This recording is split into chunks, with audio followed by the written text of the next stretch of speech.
Hamas की Israel को खुली धमकी।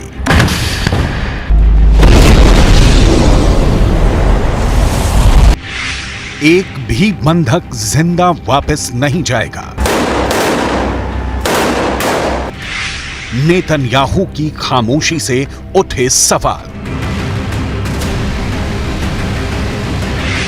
137 बंधकों का क्या होगा?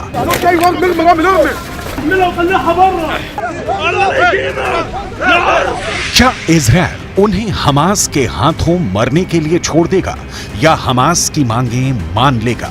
हमास के प्रवक्ता अबू उबैदा ने इंटरव्यू में कहा, ना तो फांसीवादी दुश्मन और उसका अहंकारी नेतृत्व, ना ही उसके समर्थक बिना किसी आदान प्रदान या बातचीत व मांगों को पूरा किए बगैर अपने कैदियों को जिंदा ले जा सकते हैं, ना ही वो जाने देगा। हमारे पास हर मोहल्ले, सड़क और गली में इस बर्बर कब्जे वालों से लड़ने के अलावा कोई विकल्प नहीं है। दुश्मन के विनाश का मकसद हमारे प्रतिरोध की ताकत को तोड़ना है, लेकिन हम अपनी भूमि पर एक पवित्र युद्ध लड़ रहे हैं। हमास की मांगे मानना इजरायल के लिए आसान नहीं है, लेकिन मुश्किल यह है कि इजरायल बंधकों को मरने के लिए छोड़ देता है तो फिर विश्व बिरादरी के आगे उसकी नाक कट जाएगी। मतलब इजरायल के प्रधानमंत्री बेंजामिन नेतन्याहू के आगे कुआं है और पीछे खाई। अगर हमास की बात मानते हैं तो उन्हें तत्काल युद्ध विराम घोषित करना होगा, जो इजरायल नहीं चाहता, और बंधकों को उनके हाल पर छोड़ देते हैं तो इजरायल की जनता उन्हें माफ नहीं करेगी। सवाल है, फिर नेतन्याहू आगे क्या करने जा रहे हैं? इसकी डिटेल आपको आगे दिखाएंगे कि नेतन्याहू के पास बंधकों को छुड़ाने का प्लान क्या है। उससे पहले हमास की उन मांगों की लिस्ट देख लेते हैं जिसे पूरा नहीं करने की सूरत में हमास ने सारे बंधकों को मौत के घाट उतार देने की धमकी दी है। पहली मांग, इजरायल को तत्काल सीज फायर की घोषणा करनी होगी। दूसरी मांग, इजरायल को गाजा पट्टी तक आने वाली ईंधन की लाइनों को फिर से बहाल करना पड़ेगा।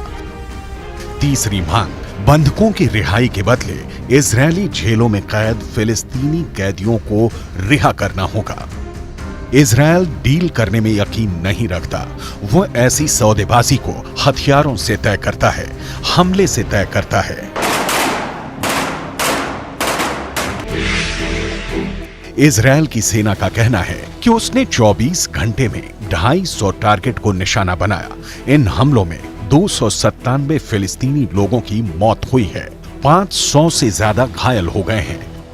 हमास ने कहा है कि 7 अक्टूबर से अब तक 18,000 से ज्यादा फिलिस्तीनी मारे गए हैं।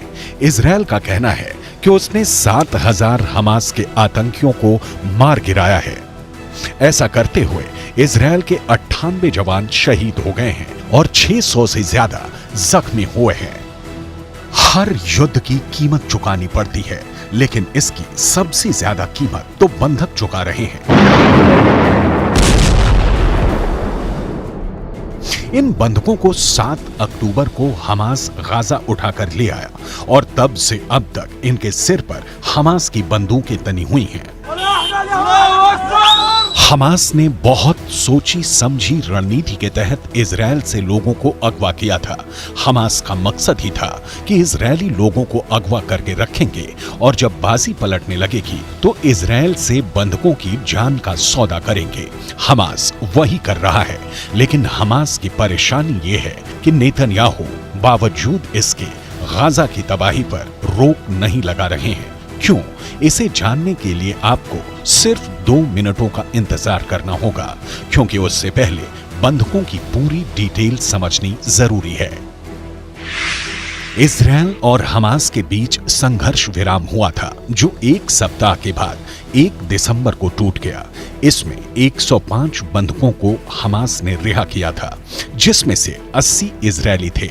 इनके बदले इजरायल ने 240 फिलिस्तीनी कैदियों को रिहा किया था।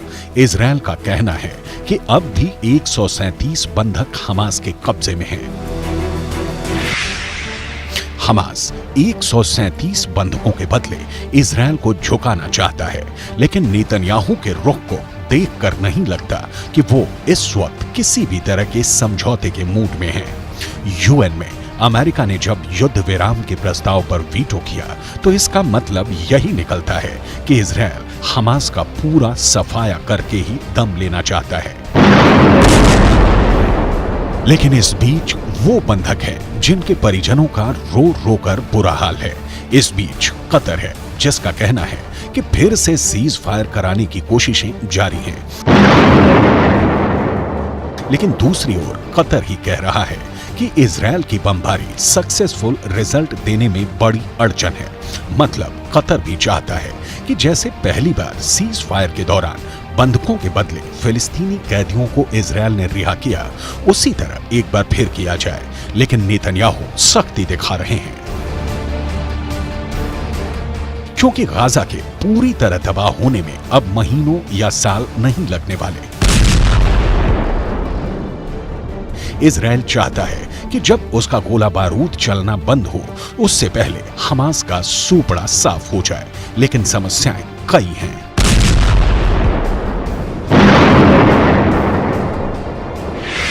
हमास ही नहीं, इजरायली सैनिकों को एक और से जंग लड़नी पड़ रही है और ये जंग है सैनिकों की बीमारी। इसके अलावा यमन के हूती हैं जिनका हमला रुक ही नहीं रहा। इसके साथ ही हिजबुल्लाह है जो लगातार धमकी देते हैं, और तो और ईरान है जो लगातार इन संगठनों को खाद पानी देता है। बेंयामिन नेतन्याहू सत्ता में सुरक्षा की गारंटी देने के साथ आए थे, लेकिन 7 अक्टूबर के हमले ने उनकी गारंटी की चिंदी बिखेर दी। अब नेतन्याहू के सामने युद्ध है और इस युद्ध में इजरायल की जीत की गारंटी पूरी करनी है, लेकिन नेतन्याहू फंस गए हैं। इजरायल के डॉक्टरों का कहना है कि गाजा के अभियान में लगे कई सैनिक पेट की एक गंभीर बीमारी से पीड़ित हो गए हैं, जिसे वो शिकला कहते हैं। कहा जा रहा है कि साफ सफाई के खराब माहौल और युद्ध क्षेत्र में दूषित खाने के कारण ये बीमारी फैल रही है। ये खाना शिगेला और हानिकारक बैक्टीरिया से दूषित हो जाता है। परिवहन के दौरान इस भोजन को ठंडा भी नहीं किया जाता है, जिसके चलते बैक्टीरिया इसमें बने रहते हैं, और जब उस भोजन का सेवन किया जाता है तो सैनिक बीमार पड़ जाते हैं। इजरायल की सेना उत्तरी गाजा में इस वक्त भयंकर तबाही मचा रही है। गाजा का मोर्चा इजरायली सेना के लिए जाना पहचाना है। गाजा इजरायल के बीच की दूरी भी कोई समस्या नहीं है, लेकिन युद्ध जैसे जैसे लंबा खिंच रहा है, मुश्किलों का आना लाजमी है। शिगेला बैक्टीरिया का एक प्रकार है। जब ये शरीर के अंदर प्रवेश होता है तो पेचिस का कारण बनता है, जिसे शिगेलोसिस कहा जाता है। इसके लक्षणों में बुखार, खून या लंबे समय तक रहने वाला दस्त, पेट में गंभीर ऐंठन या डिहाइड्रेशन शामिल है। अगर इस बीमारी का समय से इलाज ना हो तो मरीज की जान भी जा सकती है। 7 अक्टूबर को इजरायल ने 1400 लोगों को खोया और उसके बाद 98 सैनिक उसके मारे गए हैं। इजरायल अपने जवानों को उच्च स्तर की ट्रेनिंग देता है। गाजा में बीमारी के फैलने के बाद नेतन्याहू सरकार एक्शन में है। सैनिकों को स्वस्थ रखने के साथ ही गाजा को इजरायली डिफेंस फोर्स खाक बना रही है, और सिर्फ गाजा ही नहीं, इजरायल यमन पर हमले की भी तैयारी कर रहा है। इजरायल के राष्ट्रीय सुरक्षा सलाहकार तजाची हानेगबी को सुनिए। इजरायल हूथी विद्रोहियों को रोकने के लिए दुनिया को संगठित होने का कुछ समय दे रहा है, क्योंकि ये एक वैश्विक मुद्दा है। लेकिन अगर दुनिया कोई व्यवस्था नहीं कर सकी तो हम नौसैनिक घेराबंदी हटाने के लिए कार्रवाई करेंगे। इजरायल को आज न कल हूथी और हिजबुल्लाह जैसे संगठनों से दो हाथ करना ही होगा, क्योंकि हमास के खात्मे के बाद ये संगठन ईरान के नेतृत्व में ज्यादा एक्टिव होंगे। यमन के हूथी और हिजबुल्लाह दोनों ईरान की तरह शिया हैं, लिहाजा ईरान सुन्नी हमास की तरह इन संगठनों के पीछे से हाथ भी नहीं खींचने वाला। इसीलिए इजरायल की हमेशा से कोशिश रही है कि जब सफाई हो रही है तो लगे हाथ हूथी और हिजबुल्लाह दोनों को साफ कर दिया जाए। यहां हूथी विद्रोहियों के बारे में कुछ दिलचस्प जानकारी देख लीजिए।